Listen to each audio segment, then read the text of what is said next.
अगर कोई घटना, अगर कोई व्यक्ति, अगर कोई प्रयास, अगर कोई मुद्दा समाज के इमेजिनेशन को कैप्चर कर ले तो समाज में ये ताकत है। समाज जातियों से ऊपर उठकर वोट करता रहा है, हमको नहीं प्रूव करना है। 84 में इसी बिहार में सभी जातियों के लोग ने इंदिरा जी, जिसको आप कहते हैं इंदिरा जी के लहर में सबने वोट कांग्रेस को दिया। 89 में बोफोर्स के नाम पर सारे लोगों ने बीपी सिंह को वोट दिया है। 14 में मोदी के लहर में लोगों ने मोदी को वोट, बीजेपी को वोट दिया है। पुलवामा के नाम पर 2019 में लोगों ने वोट भाजपा को दिया है। जब इस तरह का कोई प्रयास, कोई लहर, कोई बात नहीं होती है तब वोट देने वाले को लगता है कि दोनों लड़े वाला तो एक के जैसा लग रहा है, चलो अपने जाते वाले को दे देते हैं। अगर कोई प्रयास, अगर कोई मुद्दा, अगर कोई व्यक्ति उतना बड़ा न हो जिसको आप कहते हैं लहर वाला इलेक्शन नहीं है, तब समाज की एक टेंडेंसी होती है कि they fall back on their identity. दोनों लड़ने वाला एक के जैसा दिख रहा है तो चलो भाई अपना जात वाले को दे देते हैं, उसी को जिता देते हैं। तो जाति ही एकमात्र फैक्टर है, इस चीज को आप दिमाग से हटा दीजिए।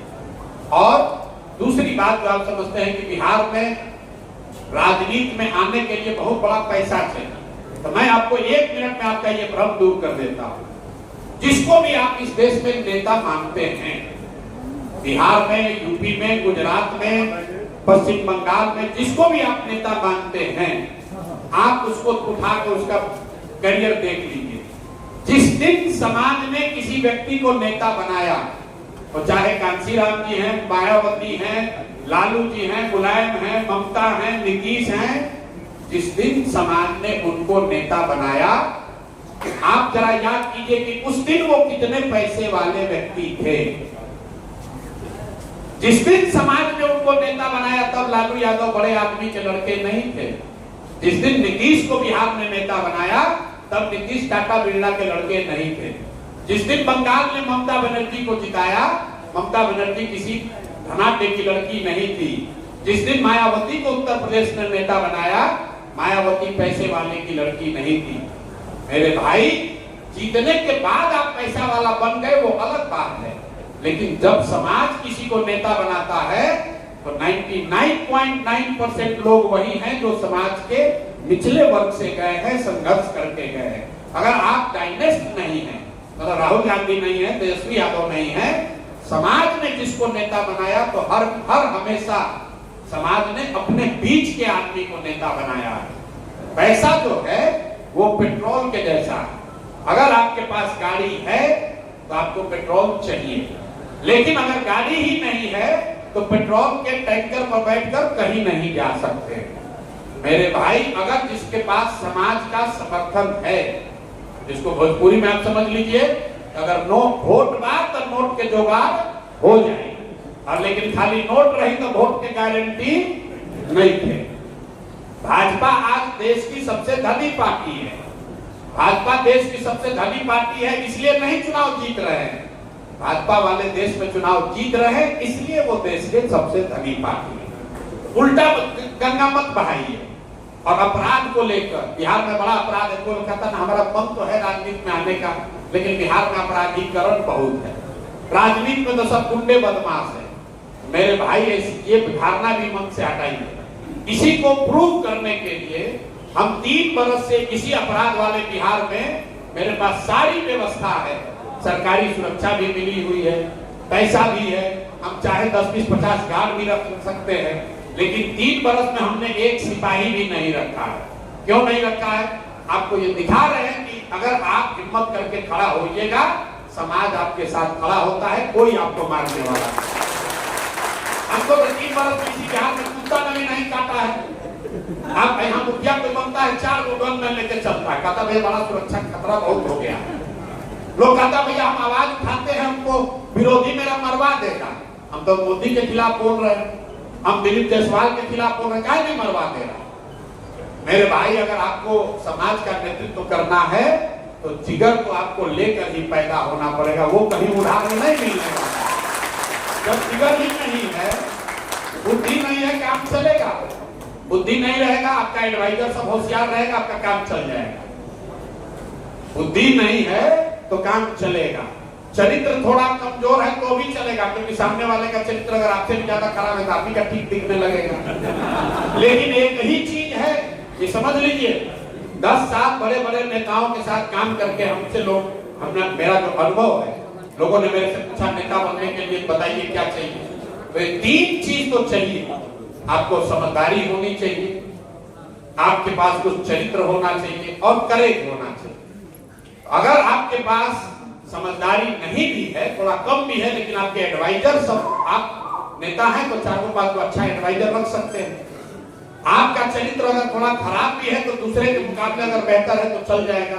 एक ही चीज है जिसके बगैर आप नेता नहीं बन सकते हैं, वो है करेज। अगर आपके पास जिगर नहीं है तो आप लड़ाई नहीं कर सकते। तो ये हम मत मानिए कि आप राजनीति में इसलिए नहीं है क्योंकि आप यहाँ पर जाति बहुत है। ये भ्रम मत पालिए कि आपके राजनीति में इसलिए नहीं है कि आपके पास पैसा नहीं है या बाहुबल से आप कर रहे हैं। आप राजनीति में इसलिए नहीं है क्योंकि आप राजनीति में आना नहीं चाहते। आप सोचते हैं कोई दूसरा कर दे तब हम तो है ही हैं, हम सलाह देंगे। भगत सिंह तो पैदा होना ही चाहिए, अपने घर में नहीं होना चाहिए। पड़ोसी के घर में भगत सिंह पैदा हो, वो क्रांति ला दे तो उसका लाभ उठाया जाए। सब लोग तो यही चाहता है। अब भाई साहब, आप लोगों ने जो ये भूमि सुधार का सवाल पूछा, किसी ने और कई 4-5 विषय पर सवाल उठाए कि भैया इस पर आप नहीं बोलते। अंग्रेजी का एक फ्रेज है, missing the jungle for the wood. भाई साहब ने सवाल उठाया कि भैया आप ये नहीं बोलते हैं कि जो MP MLA पैसा उसको मिलता है पेंशन, उससे बड़ा नुकसान होता है। कई लोगों ने ताली भी बजाया। आपने कहा भूमि पर नहीं बोलते। बिहार का इस साल का बजट है 3,16,000 करोड़। 3,16,000 करोड़, उस पे सारा MP MLA सबका पेंशन जोड़िएगा तो कितना होगा? आप बोले आंकड़ा आप बताते हैं, डेटा याद रखिए, 0.01% पैसा भी बजट का पेंशन पर, प्रतिनिधियों के पेंशन पर खर्चा नहीं होता। गोवा में MLA को बिहार के MLA के मुकाबले 4 गुना सैलरी मिलती है, लेकिन गोवा में प्रति व्यक्ति आय है 2.5 लाख रुपया, बिहार में प्रति व्यक्ति आय है 35,000 रुपया। मेरे भाई, पैसा बचाकर कोई धनी नहीं हुआ है। पैसा धनी होने का रास्ता पैसा कमाना। अगर आपके पास पैसा है नहीं है तो कितनों बचाइएगा, उससे कुछ होने वाला नहीं है। वो मुद्दा महत्वपूर्ण है, लेकिन इतना महत्वपूर्ण नहीं है जिसके वजह से बिहार का विकास रुका हुआ। तो एक भ्रम मत पाइए। जो आपने भूमि सुधार की बात कही, भाई भूमि एक्विजिशन में इसलिए दिक्कत होती है कि प्रोजेक्ट सैंक्शन हुआ समझिए 2010 में, 10 के रेट के हिसाब से सरकार ने एक्वायर कर लिया, लेकिन एक्वायर होते होते हो गया 10 साल बाद, 15 साल बाद। अब जब क्या बात है, सुनो ना भैया, जितना आप पढ़े हो तो हम लोग भी रोज वही देख रहे हैं। आप कह रहे हैं कि सर्किल रेट कम है, तो जब सर्किल रेट कम है तो आप ही को तो मजा आ रहा है, कैश में डील कर रहे हैं, तो दोनों ओर से चाहते आके मजा लीजिएगा। सरकार सर्किल रेट बढ़ाती है तो जनता हल्ला मचाती है, सर्किल रेट बढ़ा के इस पर 7% टैक्स लगता है। आप जाकर क्या पूछते हैं रजिस्ट्रार से कि सर कितना कम में हो जाएगा, हैं? कितना कम में हो जाएगा रजिस्ट्री, उतने पैसा चेक से देंगे, अब बाकी पैसा कैश में डील करेंगे। तो हर आदमी बिहार में चाह रहा है हम लूट के घर भर लें, अब बाकी सब समाज ईमानदार हो, हैं? जब आपको जमीन खरीदना है तो सर्किल रेट नीचे चाहिए, और जब कॉम्पनसेशन चाहिए तो सर्किल रेट ऊपर चाहिए। दोनों बात कैसे होगा भाई? दोनों बात कैसे होगा? दोनों बात नहीं हो सकती है ना। सर्किल रेट कम है तो सरकार उसका लाभ उठा रही है। अगर यहाँ के समाज में सर्किल कॉम्पनसेशन सुधरेगा 2 वजह से। एक तो कि सर्किल रेट को मार्केट रेट के बराबर रखा जाए, थोड़ा टैक्स का आपका 2-4 रुपए का नुकसान हो सकता है, लेकिन अल्टीमेटली लैंड जब एक्वायर होगा तो आपको उसका बहुत बड़ा फायदा होगा। ये जब समाज को समझ में आएगा तो समाज अपने आप इस बात को स्वीकार कर लेगा कि भैया 2% टैक्स देना ज्यादा बेहतर है, बजाय इसके कि 1 लाख रुपए की जमीन आपका 20,000 रुपए में सरकार ले गई। दूसरा जो भूमि सुधार का मामला है, ये भूमि एक्विजिशन का, वो डिले का है। जैसे चौसा में यहाँ बनी है NTPC जो फैक्ट्री पावर स्टेशन बना, आज से 20 साल के पहले वाले रेट पर एक्वायर कर लिया। कुछ लोगों ने जमीन 15 वर्ष के बाद दिया, अब वो चाहते हैं कि आज वाला सर्किल रेट मिले, जबकि रेट जब एक्वायर हुआ उस रेट पे 80% लोगों ने ले लिया। तो ये कॉम्प्लिकेटेड मामला है। दो चीजें हैं, जब एक्वायर हो उसी समय का रेट आपको दिया जा सकता है। लोग भी इतने सीधे नहीं है जितना अपने आप को बता रहे हैं। कुछ जगह सरकार की गलती है, लेकिन हर जगह सरकार की गलती नहीं है। आदमी जमीन एक्वायर हो गया, सरकार का नियम साफ है, लैंड एक्विजिशन में नियम साफ है। 2/3 लोग अगर जमीन का कॉम्पनसेशन ले लिए तो 1/3 को मान लिया जाएगा कि वो भी सहमत हैं। तो होता यह है कि 2/3 ने दे दिया, पैसा ले लिया अपना, 1/3 वाला भी लड़ रहे हैं, 10 वर्ष तक प्रोजेक्ट रुक गया। उसके बाद अब कह रहे हैं कि अच्छा ठीक है अब मान के, लेकिन आज वाला रेट दो। तो उसके लिए तो फिर से पूरा प्रोजेक्ट का प्रावधान करना पड़ेगा। अगर प्रोजेक्ट डिले ना हो तो भूमि एक्विजिशन में दो चीज, अगर सर्किल रेट को कंप्रेस नीचे न किया जाए आर्टिफिशियली और प्रोजेक्ट डिले ना हो तो ये समस्या नहीं आएगी। और जो लेगेसी वाली बात है उसको आगे देखा जाएगा। जो अब महत्वपूर्ण बात है यहाँ दो चीज, अगर जंग चुरा जाएगा तो पलायन कैसे रोक जाएगा, ये महत्वपूर्ण सवाल है। तो पहले तो आप ये समझिए, बहुत सीनियर साथी ने भी कहा पलायन लोगों का पलायन। भाई पलायन को पहले समझिए, पलायन लोगों का नहीं है। लोगों का पलायन पलायन का एक हिस्सा है। बिहार से सबसे बड़ा पूंजी का पलायन है, उसके बाद बुद्धि का पलायन है, फिर श्रम का पलायन है, लोगों का पलायन है। तो जब तक आप इसको समझिएगा नहीं तब तक आपको यही लगेगा कि तुमको फैक्ट्री लग जाएगा तो लोगों का जाना रुक जाएगा। ऐसी बात नहीं है। इस बिहार से हर साल 2, 4, 5, 10 लाख लोग जाते होंगे बाहर, 50 लाख टोटल बाहर लोग अभी स्ट्रेस माइग्रेशन में गए, स्वेच्छा से लोग गए, उसका गिनती नहीं है। जिसको मजबूरी में अपना घर परिवार चलाने के लिए बाहर जाना पड़ा, ऐसे लोगों की संख्या का अनुमान करीब करीब 50 लाख है। मतलब हर पिछले पूरा लेगेसी देख लीजिएगा तो करीब 50 लाख लोग बाहर गए। कोविड के दौरान आपने देखा होगा करीब 27 लाख लोग वापस आए थे। लेकिन आप इसकी चर्चा भी खूब होती है, लेकिन आप में से बहुत कम लोग जानते हैं कि बिहार में हर साल बिहार से 2.5 लाख करोड़ रुपए का भी पलायन होता है। वो पैसा हमारा आपका पैसा है, वो अडानी अंबानी का पैसा नहीं है, केंद्र सरकार का पैसा नहीं है।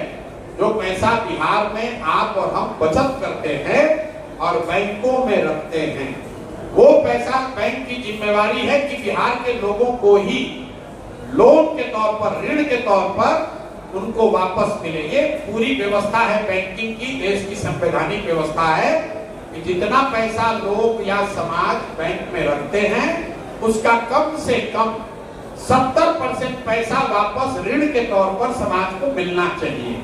ये पूरे देश में व्यवस्था है। इसको देखने के लिए रिजर्व बैंक ऑफ इंडिया एक आंकड़ा जारी करता है जिसको कहता है CD ratio, credit deposit ratio. तो पूरे देश में पिछले साल क्रेडिट डिपॉजिट रेशियो कितना था? 74। मतलब पूरे देश के लोगों ने बैंक में अगर 100 रुपया जमा किया तो 74 रुपया बैंक ने कर्ज दिया वापस, जिससे आप घर बनाते हैं, गाड़ी खरीदते हैं, बिजनेस व्यापार करते हैं, खेती करते हैं।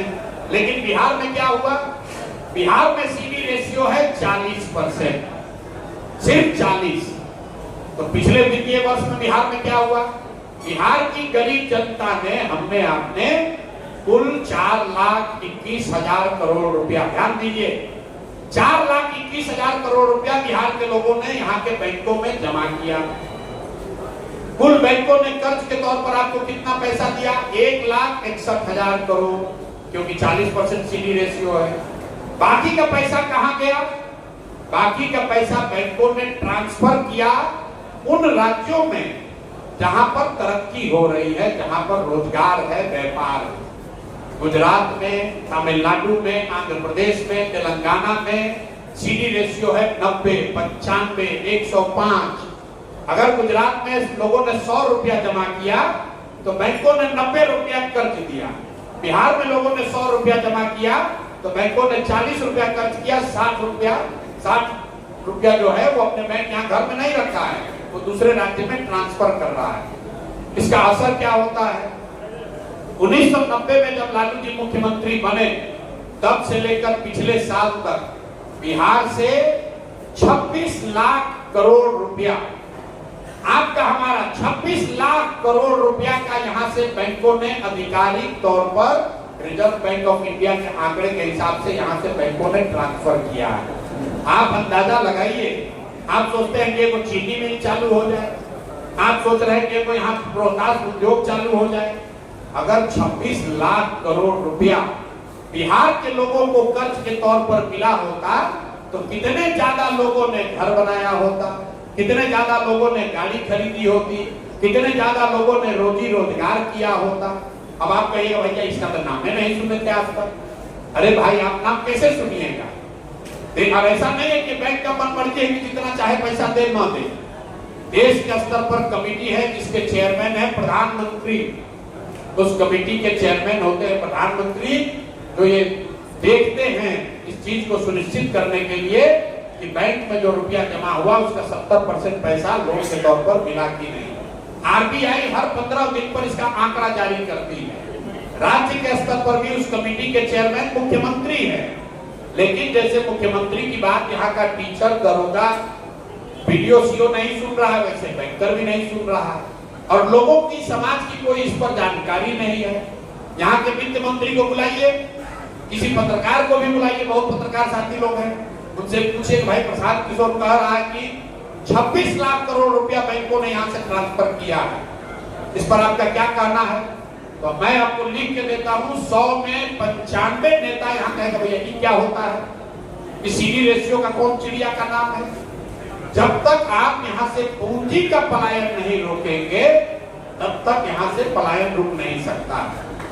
तो जो भाई साहब ने पीछे कहा स्किल के बारे में नहीं बोलते हैं, क्यों नहीं बोलते हैं?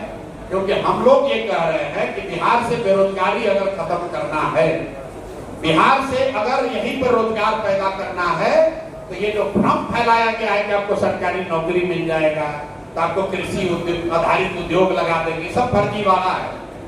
सरकारी नौकरी से आपको यहाँ रोजगार नहीं मिल सकता है। बिहार में 78 साल